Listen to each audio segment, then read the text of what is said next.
Praise lord. దేవునికి స్తోత్రం కలుగును గాక. మహోన్నతుడు, మహాగణుడు, పరిశుద్ధుడు, నిత్య నివాసి ఆ పరలోకముందున్న యేసు ప్రభు పేరట వీడియో చూస్తున్న వారందరికీ నా వందనాలు. అపో మత్తయి సువార్త 24వ అధ్యాయము 6వ వచనంలో మీరు యుద్ధములను గూర్చియు యుద్ధ సమాచారములను గూర్చి వినబోదురు. మీరు కలవరపడకుండా చూసుకొనడి. ఇవి జరగవలసి ఉన్నవి, కానీ అంతం వెంటనే రాదు. జనం మీదకి జనమును, రాజ్యం మీదకి రాజ్యము లేచును. అక్కడక్కడ కరువులు, భూకంపములు కలుగును. ఇవన్నీ వేదనలకు ప్రారంభము. దేవుని స్తోత్రం కలుగును గాక. అలాగే ఎఫెసీ పత్రిక 5వ అధ్యాయం 15వ వచనంలో దినములు చెడ్డవి కనుక సమయమును పోనీయక సద్వినియోగం చేసుకొనొచ్చు. అజ్ఞానుల వలె కాకుండా జ్ఞానం వలె నడుచుకోండి అని వ్రాయబడి ఉంటుంది.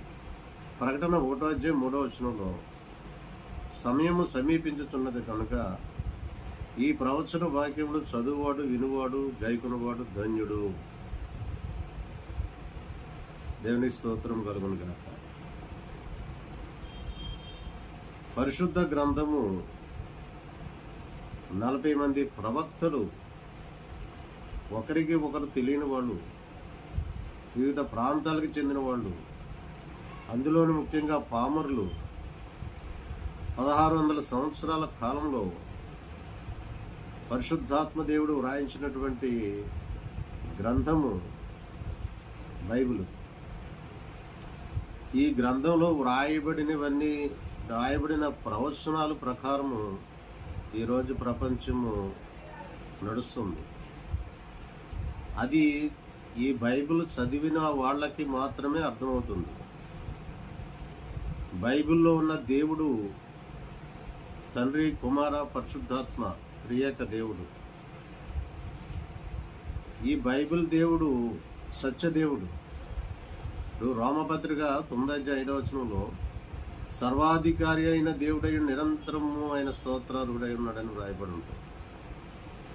రోమపత్రిక 16వ అధ్యాయం 20వ వచనంలో సమాధానకర్తయ్యకు దేవుడు సాతానును శీఘ్రంగా చెరుకు తొక్కించినని వ్రాయబడి ఉంటుంది.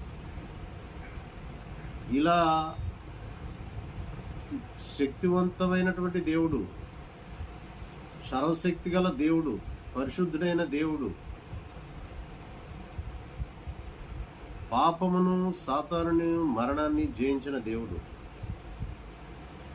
అటువంటి దేవుడే స్వయంగా వ్రాయించినటువంటి గ్రంథం బైబిల్. ఈ గ్రంథం చదివితే ఏం జరుగుతుంది, ఏం జరిగింది, ఏం జరుగుతుంది, ఏం జరగబోతుందో తెలిసిపోతుంది. బైబిల్లో వ్రాయబడిన ప్రకారం ఈరోజు మత్తయి సువార్త 24వ అధ్యాయం 6వ వచనంలో మీరు యుద్ధములను గూర్చి, యుద్ధ సమాచారముల గూర్చి వినబోదురు అన్నాడు. ఆల్రెడీ యుద్ధాలు జరుగుతున్నాయి. రాజ్యం మీదకి రాజ్యం లేచును. దేశాల మధ్య యుద్ధాలు జరుగుతున్నాయి. కరువులు, భూకంపాలు అక్కడక్కడ కలుగును. కరువులు వస్తున్నాయి, భూకంపాలు వస్తున్నాయి, సునామీలు వస్తున్నాయి,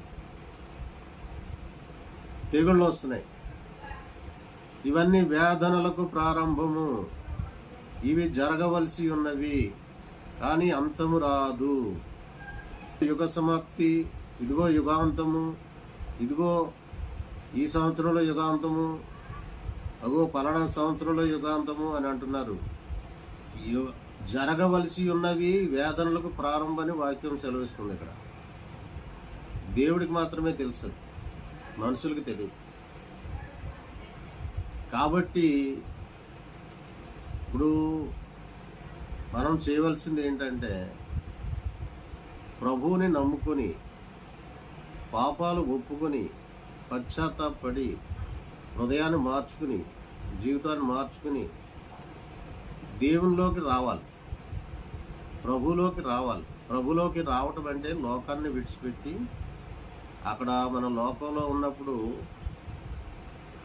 వ్యసనములతో బంధింపబడి ఉంటాం. అది త్రాగుడు కానివ్వండి, జూదం కానివ్వండి, వ్యభిచారం కానివ్వండి, రకరకాల వ్యసనాలతో బంధింపబడి ఉంటాడు మనిషి. వాటి నుంచి విడిపించబడి దేవునిలోకి వచ్చి దేవునితో స్నేహం చేయటం, దేవుని నమ్ముకోవడం అంటే ప్రభువుతో స్నేహం చేయటం, పరిశుద్ధుడైన దేవుడితో సహవాసం చేయటం. మరి అట్టి ధన్యతలోకి రావాలంటే ఏం చేయాలి? ప్రభువుని నమ్ముకోవాలి. ముందుగా చర్చెస్, దేవుని మందిరాలు, ప్రభు సన్నిధికి వెళ్ళాలి. అక్కడ వాళ్ళు చెప్పే వాక్యం వింటూ ఉంటే పరిశుద్ధాత్మ దేవుడు పట్టుకుని హృదయాన్ని మారుస్తాడు, మనస్సాక్షిని శుద్ధి చేస్తాడు, పాపము నుండి, శాపం నుండి, కరుణ నుంచి విడిపిస్తాడు. మరి పాపమును గురించి, నీతిని గురించి, తీర్పుని గురించి ఒప్పింపజేస్తాడు. చెడుతనం పట్ల అసహ్యం కలిగిస్తాడు. అప్పుడు వరకు మందు తాగివాడు చి మందు ఇంకా నేను తాగనంటాడు.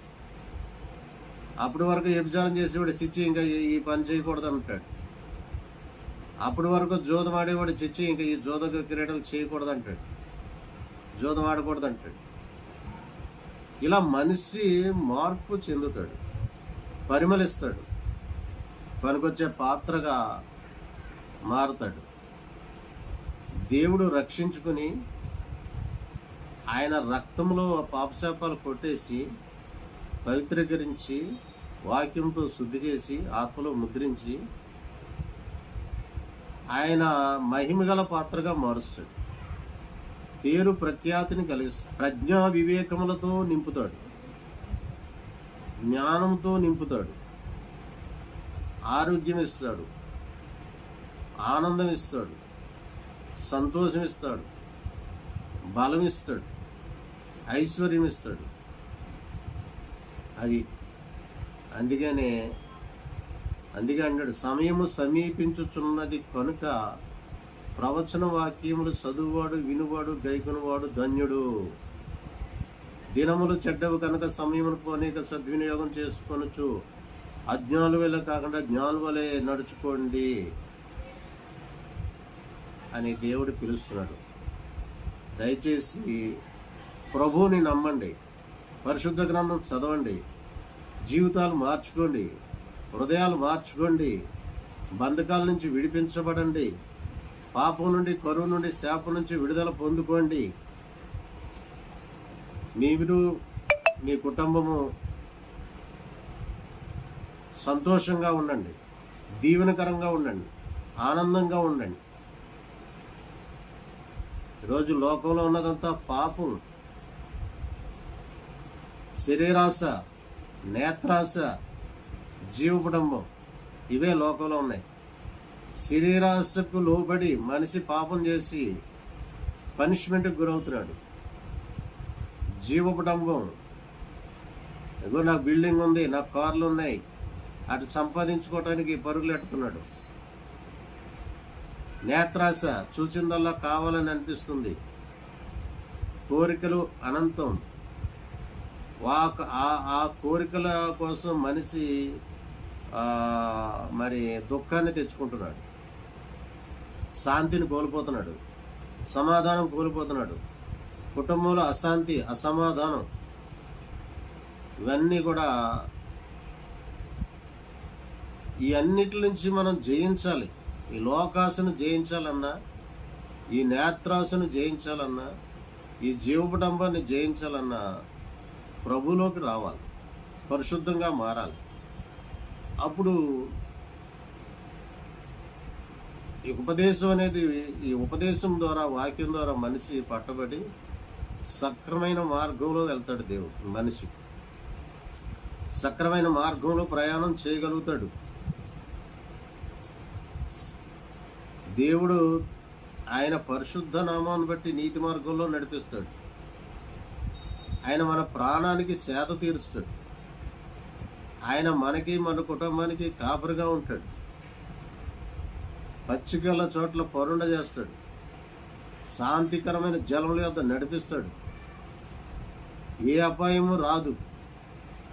ఆయన దండము దుట్టుగా ఆదరిస్తుంది. శత్రువులు ఎదుట భోజనం పెడతాడు. బ్రతుకు దినాలన్నీ క్షేమంగా ఉంటారు. అది దేవుళ్ళలోకి వస్తే. ఈ మాటలు దేవుడు దీవించును గాక.